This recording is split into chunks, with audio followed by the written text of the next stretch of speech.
I think this is the second time I've followed him.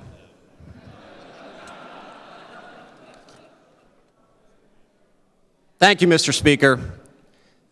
Probably one of the nicest men, in the history of this body is Representative Joe Markosic, Minority Appropriations Chair.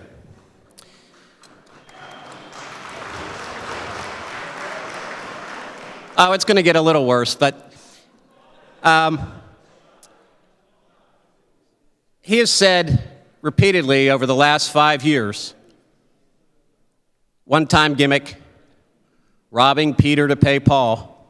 I'm a little bit confused how it can be a one-time gimmick for 5 years. But I'd like to take a moment to read an email that came out yesterday to interested parties from the governor's communications director. And it asks that we implement the following. And I want to let the governor know, when my constituents hear these words, what they are hearing. A common sense severance tax to help fund our schools. Tax the middle class shale jobs out of PA. Provide property tax relief to the middle class families and seniors. Take $30 million from the Quaker Valley School District, the Moon Area School District, the West Allegheny School District, and the Avonworth School District, and send it to Philadelphia. Fix Pennsylvania's structural deficit without gimmicks. Without gimmicks. We've heard that without gimmicks. Okay, let's go to one of those without gimmicks.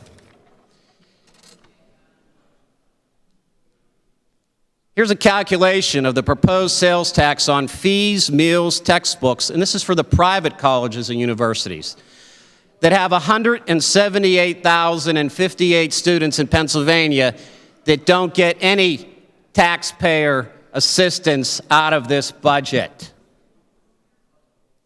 Tax on meal plan costs, tax on books, sales tax, increased costs, $466, which generated $83 million from families, hard-working families, many of whom parents are working at these evil gas companies, right? Making middle-class wages so that they can afford to pay for their mortgage, which has property taxes to help fund our schools, so that they can pay their local wage tax to help pay the teachers in our schools, so that they can live in our communities and volunteer at our ball fields, volunteer at our churches, volunteer at the food banks. Mr. Speaker, this is what this budget... I think we should be speaking on the bill that's before us, which is 1192. Leader Germany. Mr. Mustio may proceed. We have not interrupted a single speaker here today. Everybody has had an opportunity to speak. Okay. There was a lot of latitude. Mr. Speaker. There was a lot of latitude. Mr. Mustio may proceed. I appreciate the comments of the minority chair, or the minority leader. My point is that this budget protects many millions of Pennsylvanians. Right now, the cost of shale gas is very low. Roughly, between $1.20, $1.50.